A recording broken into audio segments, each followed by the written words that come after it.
tarde, estamos dando início a mais uma live do Summit Interno da LBCA 2020 sobre transação e direito público.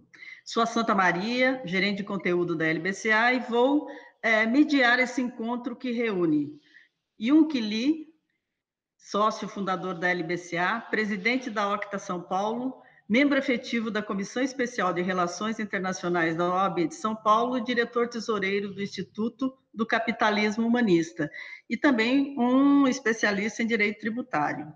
Eduardo César Muniz Bonfim, sócio sênior da LBCA e titular da área de Direito Tributário do escritório, a Thalita Fernanda Lima da Silva, sócia da LBCA, especialista em regulatório e tributarista. Thalita, vamos começar aqui por você. Boa tarde, Thalita. Boa tarde a todos. Thalita, você poderia contextualizar para a gente o tema de hoje? O que é transação e o que é transação dentro do direito público? Certo. Primeiro, a gente tem que entender que transação nada mais é que um acordo. E quando a gente fala em acordo, a gente diz que ambas as partes que estão envolvidas vão ceder algo, seja um direito, a determinação do prazo em que isso será cumprido, e ela é extremamente importante para que os litígios não vão para o judiciário, ou então para que a gente possa finalizar de uma forma mais célere qualquer litígio que já esteja em andamento. Aqui no escritório, a gente visa muito isso, né? Já faz muito tempo que as nossas áreas trabalham com a mediação, então existe um fluxo nas carteiras que visam essa mediação, esse acordo prévio, e também a gente tem a JusPro, que é a nossa Câmara de Mediação, que está sempre aí atuante, nós falamos muito sobre ela, e o Warroom. Então, todas essas áreas, todos esses meios tentam finalizar um processo da forma mais célere ou então evitar que a gente tenha mais processos aí tramitando no judiciário. Quando a gente pensa em transação em direito público, a gente não pode esquecer sobre a indisponibilidade do interesse público. Isso acaba restringindo as transações entre as pessoas físicas ou jurídicas e o poder público. Tanto é comum isso, que quando a gente tem uma ação que a gente distribua contra um órgão público ou vice-versa, né, temos uma execução fiscal, por exemplo, não existe aquela audiência prévia, a preliminar prevista no artigo 334 do CPC. Então, sempre tem que pensar, transação é um acordo, mas no direito público, a gente tem aí o princípio da indisponibilidade do interesse público à frente disso. Thalita, detalha melhor para a gente. A gente pode dizer, então, que a transação não se aplica ao direito público? Não, não é isso. Ela se aplica, porém, diferentemente quando a gente trata com particulares, a transação com o órgão público precisa estar estabelecida em lei. Então, a gente precisa que exista uma lei que limite as concessões, que também delegue, informe quem é a autoridade responsável que poderá transigir. No direito tributário, a gente tem aí a possibilidade da transação até no artigo 171 do CTN, né? Ele prevê isso, porém, a gente precisa de uma lei que regule. E também, quando a gente pensa numa transação, ela é um meio, por exemplo, de extinguir um débito tributário, conforme previsto no artigo 156, terceiro do CTN. Thalita, Oi. desculpa, Santa. O Código Tributário Nacional que você falou é lá de 66, né? Isso. A regulamentação chegou, não chegou, temos ou não temos? 66, deixa eu ver, 66. Eu nasci em 69, então esse código é mais velho do que eu em 3 anos. E a lei que precisa para transação no direito público, no tributário? Então, a gente vai falar dessa lei e ela é de agora, é um bebê. Ah, então eu atropelei. Desculpa, Santa, volto para você. Não, imagina, eu acho que ela pode continuar daí, se a transação é aplicável ao direito tributário. Ela é aplicável, a gente tem, né, essa legislação nova, essa lei que entrou aí, que é a Lei 13.000, 988, se não me engano, de 2020. Então, a gente percorreu esses longos anos para conseguir ter uma lei que regulamenta a transação, mas aí só em âmbito federal. A gente tem a possibilidade também, né, na questão dos tributos municipais, estaduais, mas também precisa de lei. Então, agora nasceu para lei federal, para as questões, né, para os tributos e débitos federais da União, as autarquias e também os órgãos aí que tratam referente a esses tributos federais. Thalita, assim, vamos deixar essa lei que chegou esse ano, depois de 53, 54 anos, mas antes dessa lei que permite, regula a transação, ou seja, já estava no Código Tributário Nacional, de 66, e antes, tinha o quê? Tinha transação ou outras formas? O que a gente via antes, nos últimos 20 anos principalmente, era a questão da anistia. E aí elas eram direcionadas à generalidade dos contribuintes. Principalmente o que a gente enxerga e tem aí, que todo mundo já ouviu falar, prazo do parcelamento do refis, PAES, PET, repatriação de numerário mantido lá no exterior. Então, em geral, a gente tinha essas anistias integrais ou parciais das multas, juros e a consolidação das dívidas para pagamento com algumas condições especiais. Então, referente aos valores, principalmente o prazo, a gente tem um maior prazo para pagar, mas transação mesmo, desse jeito que a gente pensa em acordo, no direito tributário não é uma tradição aqui do país. Agora que a gente vai começar a caminhar. Ou seja, se era para contribuir com desjudicialização, no âmbito tributário, eu não tinha muita coisa a não ser esses programas especiais de refinanciamento, esse tipo de coisa. Feito esse ponto, devolvo para ti, Santa. Obrigada. Bom, Fim, boa tarde. A gente viu aqui com a Thalita como é que é aplicado a transação no direito tributário, no direito público brasileiro. E no exterior, como é que isso funciona? Funciona e funciona há muito tempo, viu, Santa? Eu sei por experiência prática aí, quando a gente trabalha com clientes estrangeiros que têm negócio no Brasil ou estão adquirindo negócio no Brasil, eles sempre perguntam, estão valorando um negócio a comprar, não, e essa dívida tributária aqui, eu não tenho como fazer um acordo com a... E eles falam em settlement, né? Não tenho como fazer um acordo com o fisco e tal. E nas primeiras vezes a gente estranha, mas não, porque é o dia a dia deles, né? Esta transação tributária é comum lá. E a nossa resposta, olha, aqui no Brasil depende de lei e tal, não é bem assim, é sempre difícil explicar o sistema tributário brasileiro para os estrangeiros, mas no final eles acabam entendendo mais ou menos como funciona aqui. O que eles falam, na verdade, depois para nós, então é pagar ou pagar? Acordo. Não existe, né? Mas segue aí, Santa. Perfeito. Thalita, uma pergunta para você também. Explique como é que acontece essa adoção da transação em matéria tributária. Então, o que a gente está começando a ver, que era o que eu havia comentado, né, um pouquinho antes, que agora a gente tem essa lei 13.988 de 2020, e ela estabelece quais são os requisitos, as condições, né, e também as modalidades que a gente pode ter de transação com a União, as autarquias e as fundações. E por que a gente teve que ter essa lei? Porque o CTN, como o doutor ele falou, ele é de 66. E ele foi recepcionado pela Constituição. E com essa recepção, ele está com status de norma complementar. E uma norma complementar, ela traz as normas gerais. E para questões específicas, eu preciso de uma lei. Então, essa lei, agora que a gente está iniciando nessas tratativas, chegou, enfim, pelo menos para a gente poder aí ter essas transações com a União, as autarquias e as fundações. Thalita, posso pensar assim, como um leigo? Eu tinha uma norma geral que permitia a transação, está no Código Tributário Nacional, 2 artigos específicos. Lá eu não podia aplicar porque faltavam os detalhes, ou seja, com quem eu vou falar, sobre qual tributo que é, qual o prazo, qual o desconto. Exatamente. É isso, eu tinha a possibilidade prevista. Então, o CTN falava, olha, pode existir uma transação.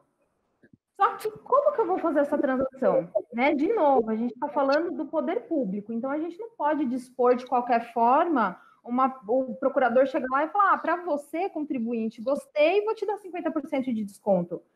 Para você eu dou 60%, para você eu vou dar só 5%. Não, a gente precisa de uma lei que tenha todos os requisitos e que nos diga como que a gente vai fazer, quais são as condições, tanto se eu cumprir, se eu descumprir, o que acontece? Então, eu preciso ter todos esses requisitos. E aí, essa lei explicando essas regras, dando todas as coordenadas, chegou agora. Santa, é aquela coisa que a gente sempre fala em direito público, parece complicado, mas não é, eu insisto, Santa. É a questão da legalidade. A gente que é particular, a gente pode fazer qualquer coisa que a lei não nos proíba. Quando se fala de setor público, uma autoridade pública, um fiscal, uma autoridade fiscal, no exemplo da transação tributária, só pode fazer o que a lei deixar. Por isso que estava tanto dessa lei. Eu tinha um permitivo, uma permissão no Código Tributário sobre transação. Nunca foi regulado aquilo, nunca trouxeram os detalhes. Nesse ano, alguns dias atrás, a lei da transação tributária chegou. Perfeito. E, bom, Fih, você poderia comentar, então, do que trata essa lei especificamente? Bom, a Lei 13.988, ela é a conversão de uma medida provisória 889. Essa medida provisória ficou conhecida como a MP do Contribuinte Legal. É engraçado que a gente está apelidando as nossas leis, né? MP do Contribuinte Legal, MP do Bem, não sei se vai existir uma MP do Mal alguma vez, a da Liberdade Econômica, enfim. E lá na exposição de motivos da SMP, onde a lei de fato surgiu, consta que os objetivos dela são 2, né? Um é conseguir cobrar ou receber o enorme acervo de créditos da União, né, inscritos em dívida ativa, e, de outro lado, possibilitar a diminuição do contencioso tributário, e diminuindo assim também os custos, os altos custos referentes a este contencioso tributário, né? E neste primeiro, agora que a gente está começando o que nos parece o primeiro passo da transação tributária, o objetivo principal enfocado para esta é a recuperação do que a própria lei chamou de tributos irrecuperáveis. É até uma contradição, né? Recuperar os tributos irrecuperáveis e difícil recuperação. E a previsão de diminuir o estoque? A estimativa do estoque, para você ter uma ideia, é que os créditos da União estejam em cerca de 2 trilhões e 300 mil reais, só os inscritos em dívida ativa. O mercado e a lógica quer crer que esses créditos irrecuperáveis ou de difícil recuperação, de fato, vão ter o destino de que o nome foi dado, né? É muito difícil, eles dependem de uma boa vontade de um contribuinte que eventualmente nem existe mais. Empresas que faliram há 20, 30 anos e que o processo de falência ainda continua. Mas, enfim, é um começo, é uma tentativa, né? De outro lado, é bom lembrar que a anistia quer também diminuir o contencioso generalizado, né? Aquelas várias teses e tal. Tem estimativas que tem 600 bilhões de reais em discussão só no CARF, que é o órgão administrativo, antes de chegar no juízo ainda. E além de cerca de 42 bilhões de reais em execuções fiscais, por exemplo, mais garantidos, então que estão suspensos seja por liminar, seja por apresentação de alguma garantia, né? E esta lei vem criar como foi dito aí, vem criar os mecanismos para agilizar esse tipo de de recebimento, né? Mas, Transação. assim, Thalita e Bonfim, é só tributário, ou seja, falou federal. Então, ajuda no raciocínio aqui. Quando eu falo de federal, tributos, eu estou falando de PIS/PASEP, COFINS, Imposto de Importação, Imposto sobre Produtos Industrializados, o IPI, o Imposto de Renda, pessoa física, pessoa jurídica. Aliás, ainda está em curso o prazo para entregar o Imposto de Renda, pessoa física, a declaração, né? Tem a contribuição social. É só tributário? E se eu tiver uma multa federal? Por exemplo, nós temos clientes com multas ANAC. Como é que entra também? Entra, porque a gente está falando, né, sobre as autarquias também. A lei, ela menciona que são os tributos da União, das autarquias e fundações. Então, por exemplo, a ANAC, ela é uma autarquia. Então, a gente, aí com o nosso cliente, principalmente, né, um cliente grande que a gente tem, poderíamos também dar essas tratativas. Ou seja, a Latam, nesse momento difícil que encontra a pandemia, mais para frente, com respiro devido, pode analisar eventuais multas de ANAC que tenha para, conforme a necessidade e possibilidade, trabalhar em cima disso, um efeito prático. Mas essa norma aqui, desculpa te cortar, Santa, mas eu estou com uma curiosidade enorme, essa norma apareceu dentro do pacote da pandemia, é isso? Hein, Bonfim? Ela é contemporânea à pandemia, mas anterior, porque a MP é anterior. Agora, já tem decorrências dela de acordo com a pandemia, porque tem um edital de transação que trata especificamente, devido à pandemia e tal, ele concede parcelamentos de dívida. Então, ela é anterior, contemporânea, vamos dizer assim, foi editada na mesma época e já tem vamos dizer, um filhotinho assim, nomeado com relação à pandemia. Ou seja, não é dentro formalmente do pacote das normas de combate à Covid-16, mas vem muito a calhar nesse momento aqui. Exatamente. E, Bonfim, qual é o mecanismo dessa nova lei aí que realiza a transação? A gente entra numa questão um pouquinho mais técnica, né? A lei ela traz 3 hipóteses ou modalidades de transação. A principal delas é por iniciativa individual, que é a que a gente pode chamar mesmo de transação.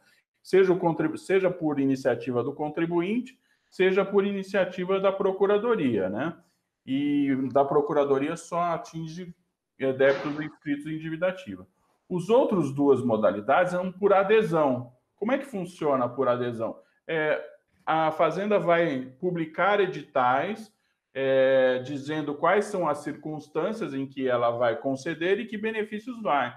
E a pessoa que tiver naquela circunstância aceita ou não aquela proposta.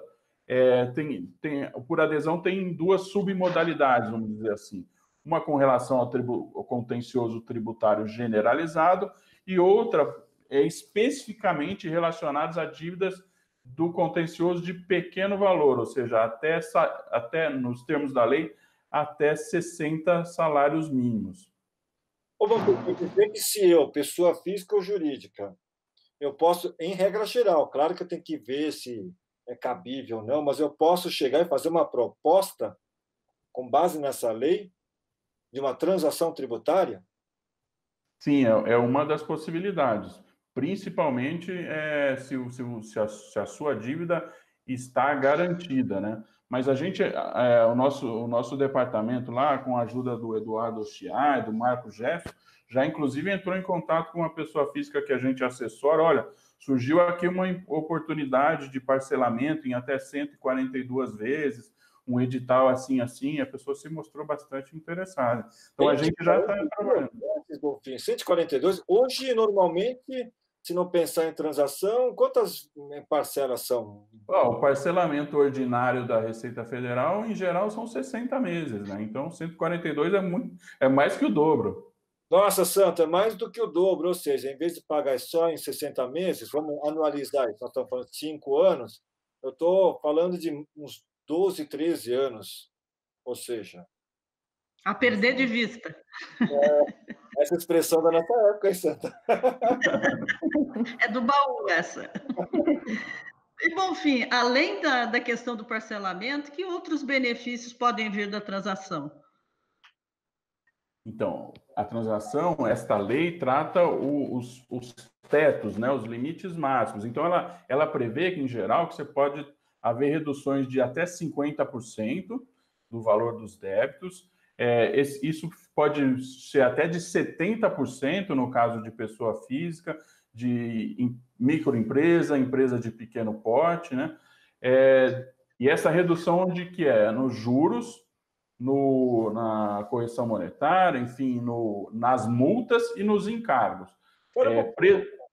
Ajuda na compreensão. Então, se eu tenho uma dívida de 100, desses 100, 50 é o crédito tributário, é o principal que se chama.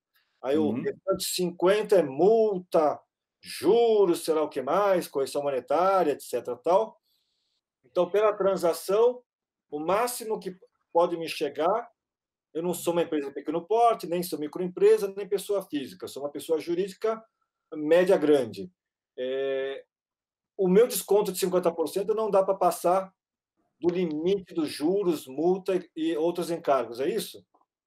Nesse seu exemplo, em que o principal é 50, poderia dar uma diminuição de até 100% do restante, né? Ou seja, mantidos os 50, pode cair até 100% os juros, a multa, porque este é o limite, 50% desde que não do crédito total, desde que garantido o valor do principal. Antes de você prosseguir com os benefícios, então, para reforçar, é o seguinte: eu posso chegar a ter redução, desconto, vamos usar termo de mercado, termo mais fácil, um desconto na minha dívida tributária relativa a multa, juros, correção monetária, acréscimos, seja lá com o nome que der, até 100%, mas cujo limite que seja 50% do valor total do débito, é isso, né? Isso. Mas e aí a Santa estava perguntando e eu acabei intervindo. Outros benefícios você estava falando, Bonfim? Além da redução, né, pode ser concedido prazo de pagamento ou moratória no pagamento. Somando as duas coisas, né, o prazo de moratória e o prazo de pagamento, ou seja, parcelamento, em até 84 meses, 7 anos, vamos dizer assim. Se for pessoa natural, microempresa, empresa de pequeno porte, esse prazo pode ser maior, 145 meses, dá 12 anos e 1 mês. Né? Além disso, pode haver a suspensão da exigibilidade do crédito tributário, a lei titubeia neste tocante, mas pode haver. Bonfim, explica para a gente. Eu faço a transação, vamos separar em dois momentos. Eu faço uma proposta de adesão. Enquanto não tiver resposta, não está suspenso nada.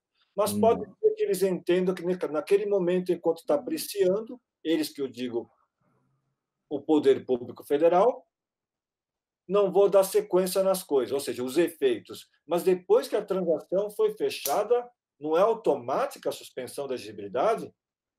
A lei fala em automática só se for concedido o parcelamento, por exemplo. No final das contas, a lei fala que não é automático, mas tudo leva a crer que sim, porque se foi concedido um parcelamento, aí sim tem a suspensão por conta do parcelamento.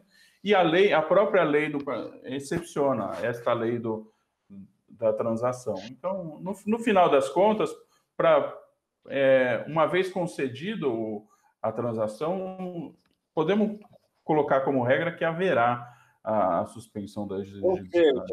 Assim, para raciocinar e terminar essa parte da suspensão da exigibilidade. Se a transação rolar, eu vou ter direito à famosa certidão, é isso? É isso aí, que é o grande interesse das empresas, né? Porque precisam para o seu dia a dia, para obter financiamentos, etc. Seja eu pessoa física ou jurídica, no final a gente fala suspensão da exigibilidade, aí o cliente olha para a gente. O que é isso? Não, ele entende, mas e a certidão? E é o que importa. E a certidão? Falar a linguagem dele. Exatamente. Além disso, ela tem duas outras possibilidades, né?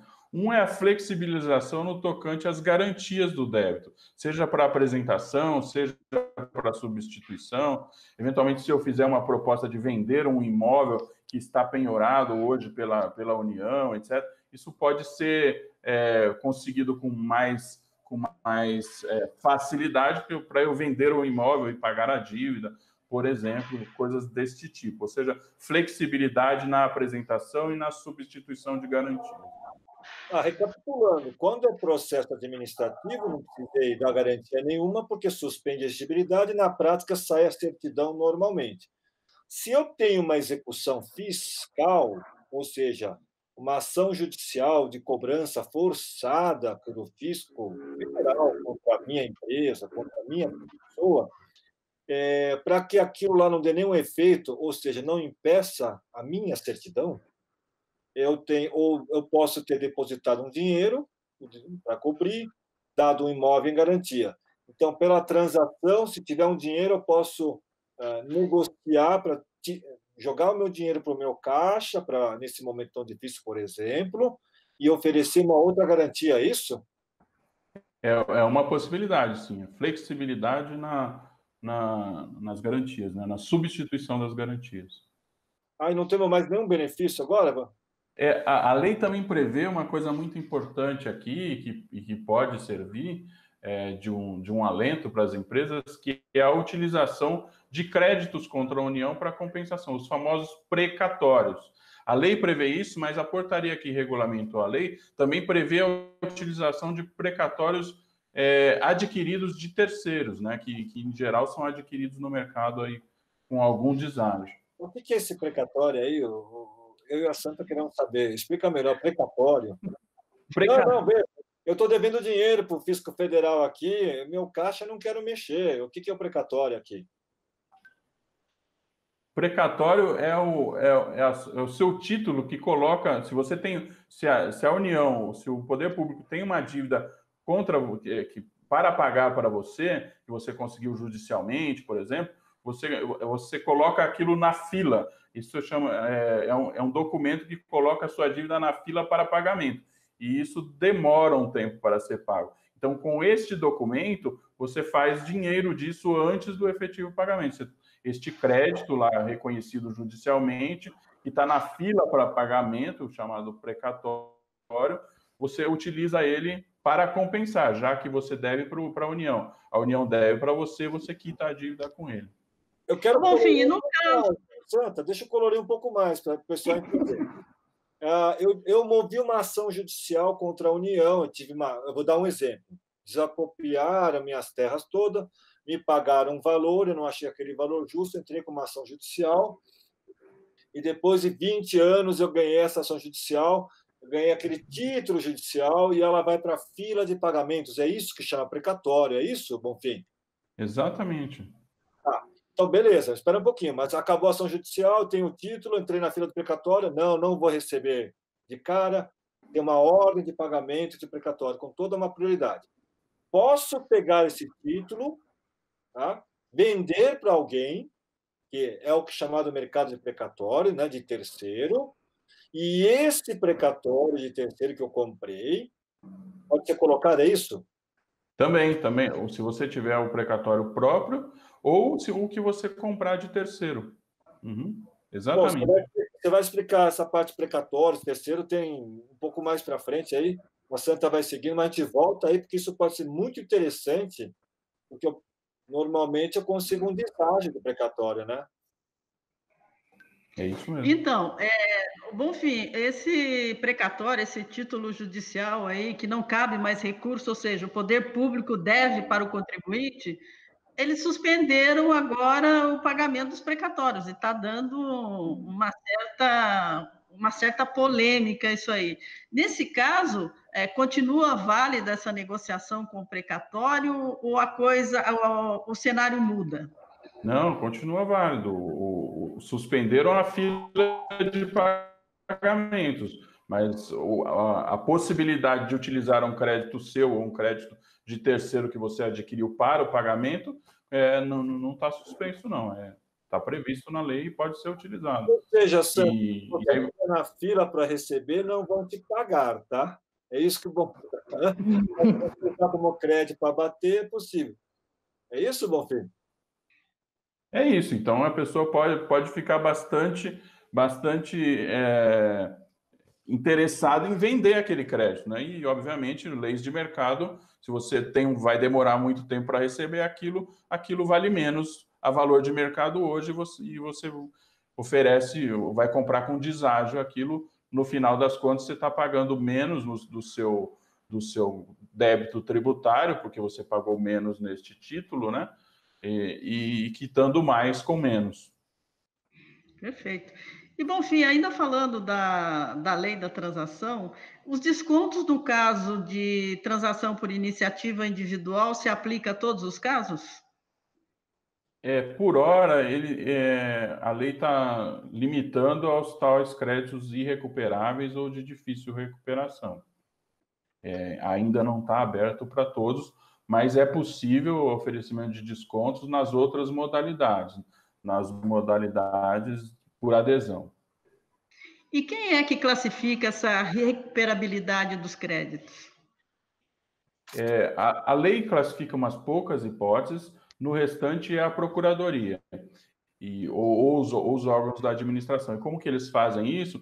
Fazem com base nas próprias informações do contribuinte, porque hoje em dia todas as informações estão disponíveis, seja a receita, sejam as declarações fiscais, as notas fiscais, no caso de pessoa física, as informações sobre bens e rendimentos da declaração. Então, o fisco tem como classificar esta recuperabilidade, né? A portaria lá veio elencar uma série de hipóteses em que vão classificar o débito, por exemplo, como irrecuperável. Caso de empresas em recuperação judicial, falência, essas estão na lei. Execução fiscal não garantida em curso há mais de 15 anos. Aliás, aqui há uma oportunidade grande para as empresas em recuperação judicial, a gente trabalha com algumas, que na recuperação judicial não se incluem os débitos tributários, ou seja, naquele plano de pagamentos para a reestruturação da empresa.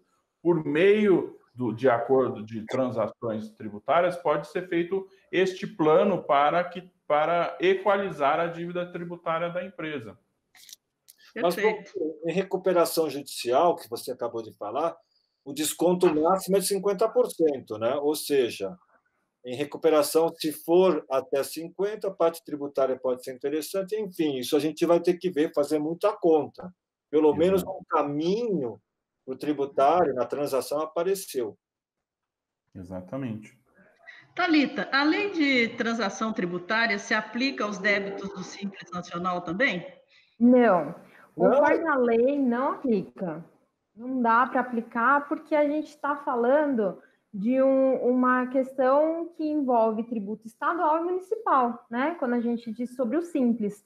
E então a lei no artigo 5º, inciso 2º, a linha A, diz que não é possível. E a gente também não pode fazer essa transação em relação aos débitos do FGTS, também que é impossibilitado por essa lei. Isso ainda vai ter que ser analisado e vai ter que ter uma nova lei complementar específica referente ao Simples Nacional.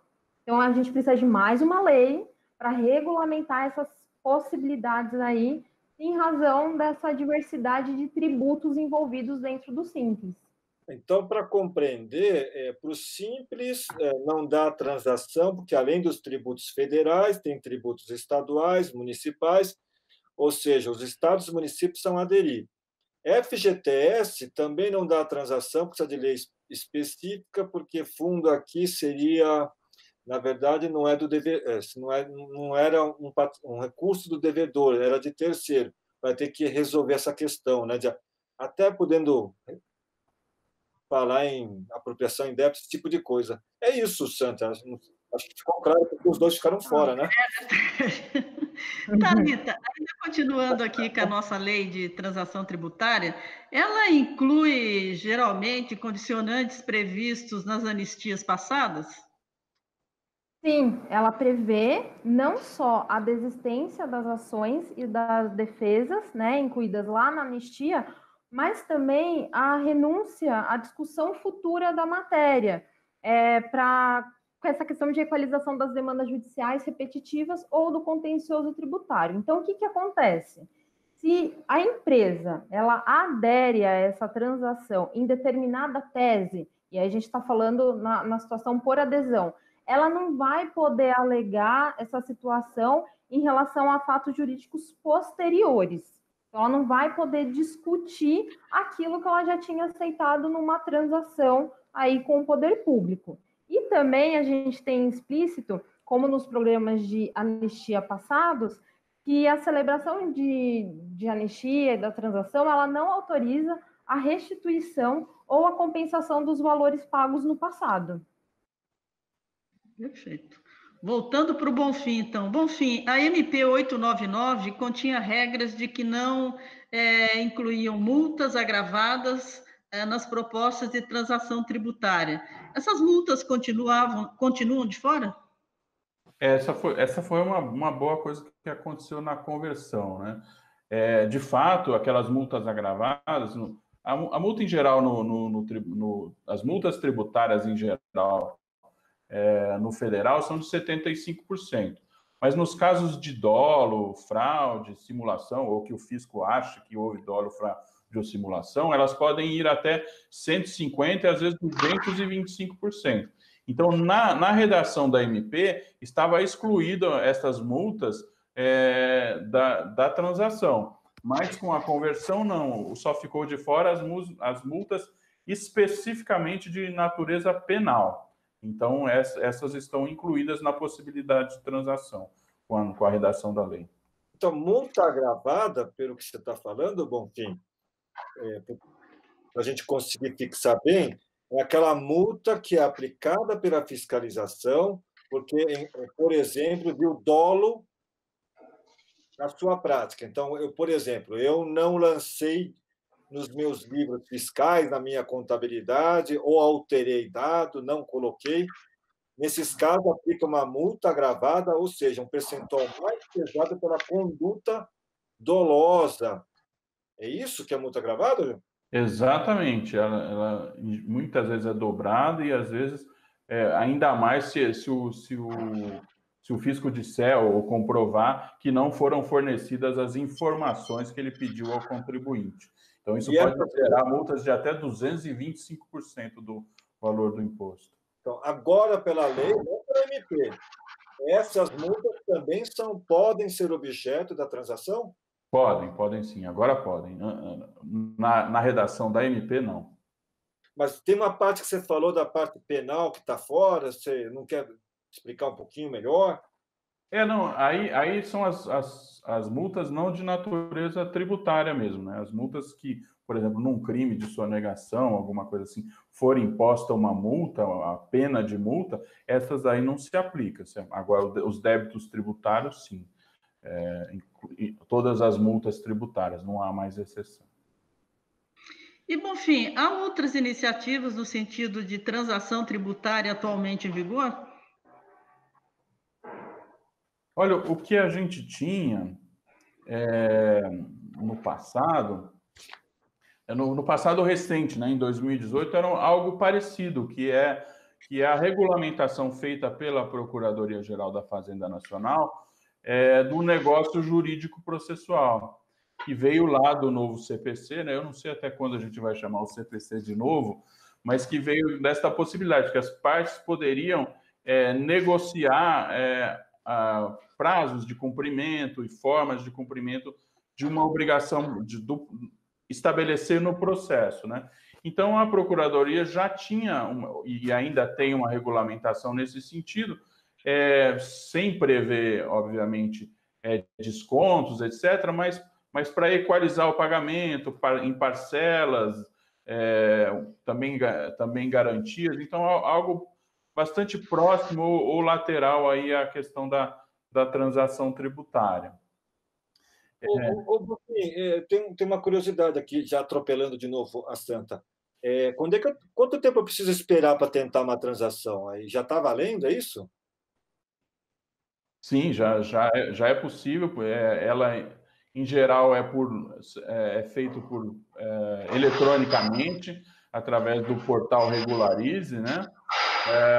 Tem uma série de documentos em que você vai apresentar para demonstrar as possibilidades, enfim, a situação patrimonial da empresa, um plano de pagamentos, um plano de amortização desses débitos, mas já está em vigor, sim, além daquelas possibilidades por adesão que estão em vigor agora, aquela que eu mencionei do Covid, né, que parcelas de 80 até sem redução, mas em até 81 parcelas, 142 no caso de pessoa física, e basicamente é isso. Então, recebemos aqui algumas perguntas do público que nos acompanha, e a primeira dela é se voltou aos precatórios. Precatórios aqui voltou à tona novamente. Bonfim, qual a vantagem da quitação da dívida por meio de precatório no contexto da transação tributária? Então, detalha melhor para a gente essa questão. Começa explicando de novo o que é precatório. Precatório é o reconhecimento, ou seja, é o documento em que, reconhecido o seu crédito contra o poder público, coloca ele na fila de pagamento. E aí tem todas as regras e demora para que isso vire efetivamente dinheiro. A grande vantagem, se você tem um documento deste ou um crédito deste, é que você pode pagar o seu débito tributário com este crédito, sem precisar pôr a mão no caixa da empresa. De outro lado, se não está numa situação em que você tenha este precatório, tenha este crédito, você pode ir ao mercado e adquirir de quem tenha pressa em receber esses créditos da União e está na fila, está agora interrompido o pagamento, e comprar este crédito com deságio. E aí você oferece para a quitação de sua dívida. Se você comprou com deságio, está pagando mais tributo com menos dinheiro. E aí, indiretamente, você conseguiu uma redução do seu passivo tributário. Santa, o precatório, ele já tem uma caminhada longa até, que eu acompanho já faz uns 30 anos. O mercado de precatório, é óbvio que você tem que correr atrás de vamos chamar isso de título, para comprar no mercado você tem que tomar muito cuidado para pegar um precatório que seja firme, seja tudo certinho. Ultimamente, há também no mercado financeiro fundos de investimento que investem e compram desde ações judiciais, decisões que ainda não transitaram em julgado, que vão gerar precatório para receber, porque acredita na tese, se são como se fossem fundos irrecebíveis. O que está criando aqui praticamente já era, mas dá mais liquidez para um novo mercado. Mas não que é novo no sentido que não existia, mas que tinha problemas de liquidez, porque o poder público tinha muita restrição para aceitar o precatório. E isso gerava muito problema, porque também tinha problemas de compliance com o poder público e empresa. Quando você regula esse mercado de precatório, basicamente significa que eu vou ao mercado, como se fosse num banco, no mercado, literalmente falando, compro aqueles títulos de recebíveis contra governo, que vamos chamar de precatório. Se o valor dele é 100, eu posso ter um deságio que o Bonfim fala, em vez de 100, pagar 60, por exemplo. E pego esse precatório, que é um título, para pagar tributos que eu devo, não pelo valor de 70, 60 que eu paguei, pelo valor de face dele. Por isso que é muito importante. Essa regulação no mercado precatório vem até deixar, de uma certa forma, com as melhores práticas legais, porque nós vamos ter agora a Procuradoria envolvida para analisar, para aceitar. A Procuradoria tinha muita dificuldade pela falta de legislação firme e boa para aceitar precatórios. Perfeito. Thalita, a segunda pergunta aqui, eu acho que ela se adequa mais a você. É a seguinte: se a transação tributária não se aplica a débitos decorrentes do Simples Nacional, por que há condições especiais para micro e pequenas empresas? Porque micro e pequenas empresas podem ter débitos com a União, né? Tem os débitos de imposto de renda, outros débitos que não estão relacionados com o Simples. Então, por essa razão, ela pode transacionar de acordo, né, com essa lei, embasado nessa lei. Lembrando que o conceito de microempresa e empresa de pequeno porte, eu estou até recorrendo a um livro aqui, rapidinho. Microempresa é a que vai ter receita bruta anual até R$360 mil. As empresas de pequeno porte têm receita bruta anual acima de 360 até R$4.800.000 atualizado por ano. Então, essas empresas, é como a Thalita disse, nem todas as empresas de pequeno porte e microempresa podem estar no Simples, é isso, né? Exato. Pode não estar no Simples e ela pode ter os débitos com a União, com autarquias e as fundações. E aí ela vai poder transacionar. E não tem relação nenhuma com o Simples Nacional. Há também vários impedimentos para que a empresa esteja no Simples, né? Não é pelo simples fato dela ser micro e pequena empresa que ela está no Simples. Se ela tiver um sócio pessoa jurídica, ela já não pode estar. Se outro regime tributário presumido ou lucro real lhe for vantajoso, ela também não estará no Simples. Então, a transação não se aplica ao Simples, mas se aplica, sim, a micro e pequenas empresas que não estão no Simples. Perfeito. Bom, fim, mais uma pergunta. Se os termos da transação não forem cumpridos, ela é rescindida? Sim, tem a lei prevê lá uma série de hipóteses de descumprimento que geram a rescisão da transação. Neste caso, os débitos voltam ao valor original, são perdidos todos os benefícios que foram concedidos, descontados, obviamente, os valores que foram pagos, tá? Nas anistias, no refis da vida e tal, há um prazo para você se defender daquela exclusão ou para equalizar, se for equalizável a condição, e você continua com aquela transação. Desculpa, Bonfim, pode seguir. Se de fato o contribuinte for excluído, aí ele ganha uma janela aí de 2 anos que não pode ser aceita outra transação com relação a este contribuinte.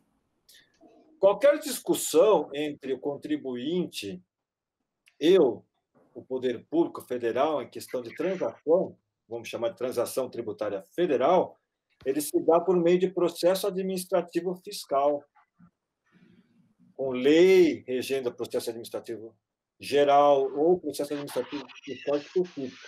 Isso é muito importante.